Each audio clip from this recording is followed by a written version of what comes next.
warahmatullahi wabarakatuh. Perkenalkan, saya Indri Argani Tias, NPM 19103050097 dari Prodi Pendidikan Biologi Universitas Tidar. Di sini saya akan menyampaikan susunan menu seimbang ala chef. Yang pertama, langkah dalam menyusun menu seimbang ala chef, ada kompetensi dasar.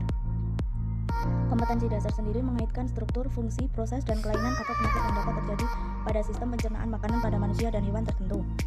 Kemudian yang kedua ada pengalaman belajar. Pengalaman belajar yaitu menyusun menu seimbang bagi orang yang sehat. Kemudian yang ketiga ada alat dan bahan. Alat dan bahan sendiri yaitu ada alat tulis, tabel kecukupan gizi, tabel kandungan gizi dalam makanan.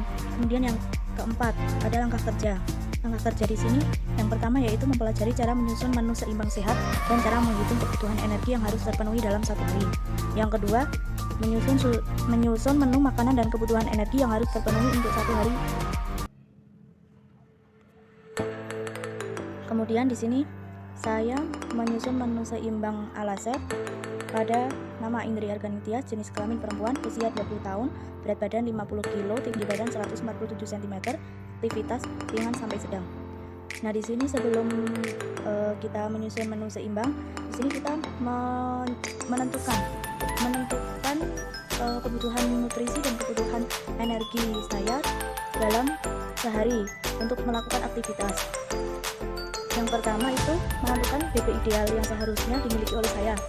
Cara mencarinya yaitu dengan rumus BB ideal sama dengan PB min 100 min 10% kali PB min 100 sama dengan 147 min 100 min 10% kali 147 min 100. Jadinya 47 kurangi 4,7 jadi 41,3 kg. Berat badan yang seharusnya dimiliki oleh saya yaitu 41,3 kg, tapi saya memiliki berat badan 50 kg, berarti saya kelebihan berat badan.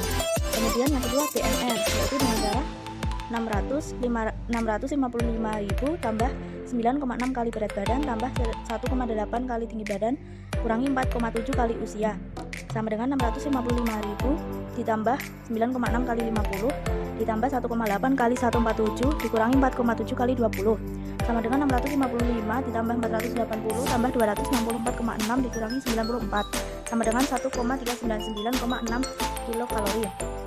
BMR yang seharusnya dipenuhi dalam sehari pada tubuh saya yaitu sekitar 1399,6 kilokalori.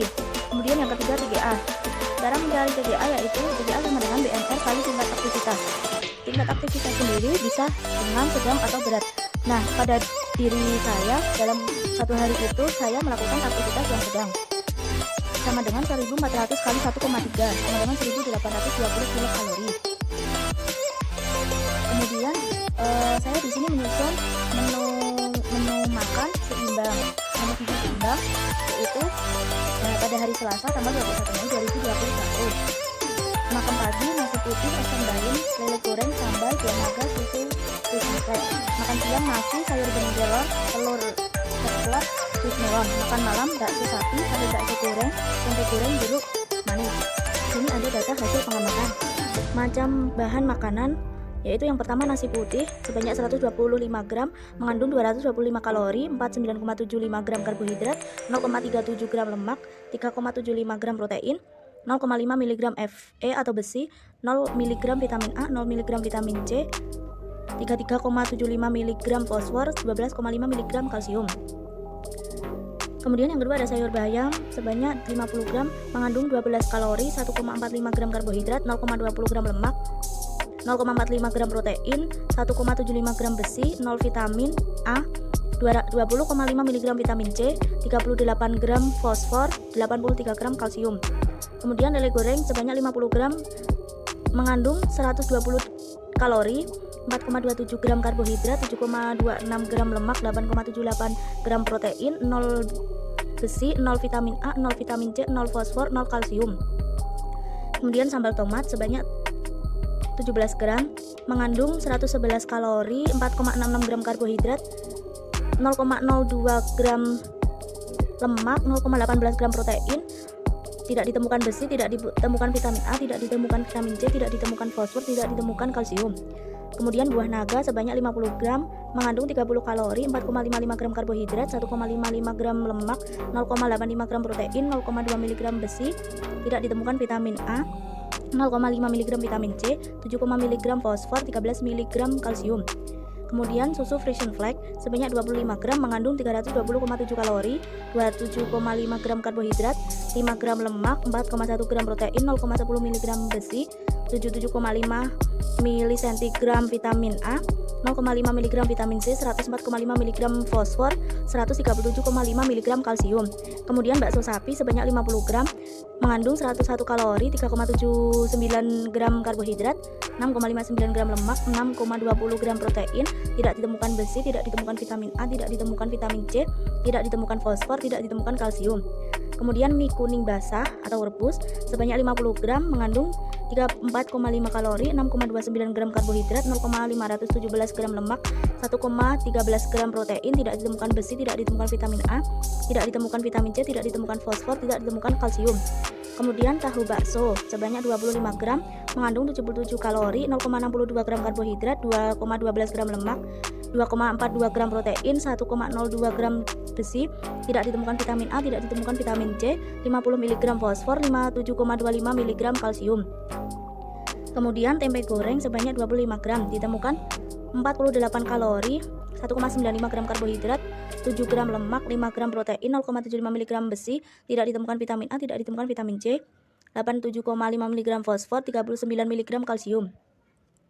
Kemudian jus melon sebanyak 20 gram ditemukan 34 kalori, 1,56 gram karbohidrat, 0,08 gram lemak, 0,12 gram protein, 0,008 mg besi, tidak ditemukan vitamin A, tidak ditemukan vitamin C, 2,8 mg fosfor, 2,4 mg kalsium. Kemudian pada jeruk manis sebanyak 50 gram ditemukan 47,1 kalori, 5,6 gram karbohidrat, 0,10 gram lemak, 0,45 gram protein, 0,20 gram besi, tidak ditemukan vitamin A, 24,5 gram vitamin C, 11,5 mg fosfor, 16,5 mg kalsium. Kemudian telur ceplok sebanyak 50 gram ditemukan 76,5 gram kalori, 0,3 gram karbohidrat, 6 gram lemak, 5,5 gram protein, tidak ditemukan besi, 308,5 vitamin A, 0 vitamin C, 0,75 mg fosfor, 24 mg kalsium. Kemudian sop kelor sebanyak 100 gram ditemukan 73 kalori, 12,5 gram karbohidrat, 1,7 gram lemak, 6,8 gram protein, 7 mg besi, tidak ditemukan vitamin A, 220 mg vitamin C, 70 mg fosfor, 440 mg kalsium. Jadi dari semua bahan makanan yang saya makan selama sehari ini yang saya susun, jumlah kalorinya yaitu sebanyak 1368,8. Nah, ini standar dengan kebutuhan BMR yang seharusnya dipenuhi dalam satu hari, yaitu sebesar 1399,6 kilokalori. Itu data hasil pengamatan. Yang pertama, berapa kalorikah yang diperlukan oleh tubuh setiap harinya? Tubuh kita membutuhkan energi atau kalori yang digunakan untuk beraktivitas. Nah, dengan tidak adanya energi tidak bisa melakukan berbagai aktivitas. Dengan energi digunakan untuk kebutuhan sehari-hari, kegiatan sehari-hari, dan proses metabolisme tubuh. Cara sederhana untuk mengetahui kecukupan energi dapat dilihat dari berat badannya. Pada kalori harian remaja, perempuan, remaja dan dewasa 19 tahun sampai 29 tahun dengan berat badan 54 kg dan tinggi badan 159 cm. Yang diperlukan kalorinya 2250 kilokalori per hari.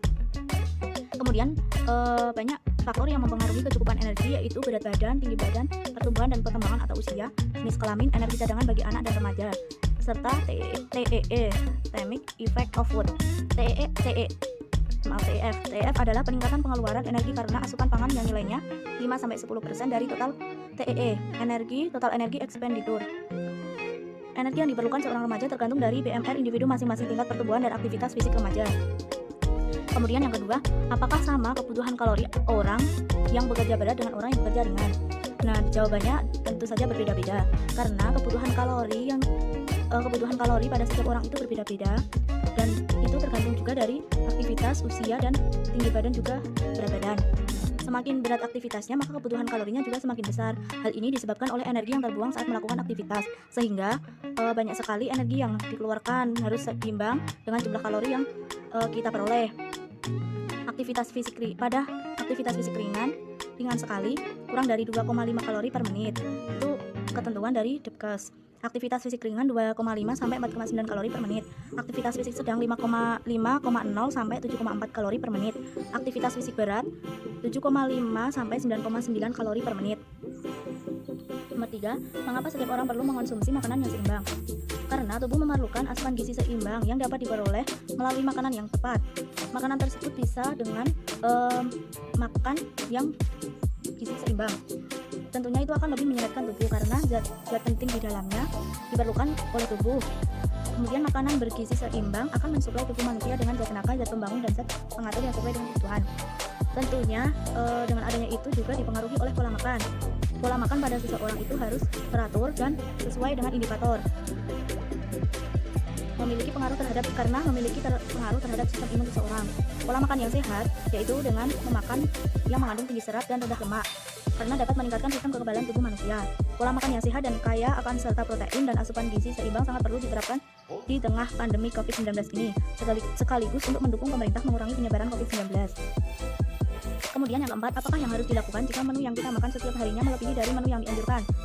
Yang dilakukan pertama yaitu bisa dengan mengatur makanan atau bahan makanan, seperti contohnya ini mengatur menu makan gizi seimbang. Nah, dengan begitu akan tahu berapa kebutuhan kalori nutrisi pada tubuh kita untuk setiap harinya, untuk satu harinya. Nah, selain itu bisa dengan waktu makan diatur atau makan tepat waktu.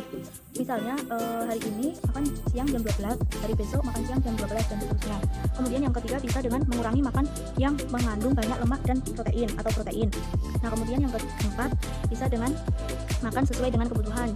Jika sudah merasa kenyang, berhentilah makan. Kemudian yang kelima, jenis makanan yang dimakan. Lebih baik makan makanan yang tidak cepat saji atau instan. Kemudian yang terakhir dengan berolahraga, rajin-rajin berolahraga, paling tidak satu hari itu 15 menit, itu sudah cukup. Kemudian berdasarkan menu makan seimbang yang saya buat, disimpulkan bahwa tubuh sangat memerlukan dan juga membutuhkan gizi seimbang.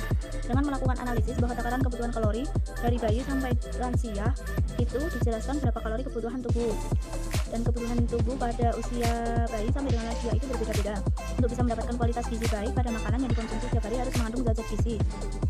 Faktor yang mempengaruhi perbedaan kebutuhan kalori yang dibutuhkan yaitu berat badan, usia, dan faktor-faktor yang menyebabkan seseorang memiliki kebutuhan kalori yang berbeda.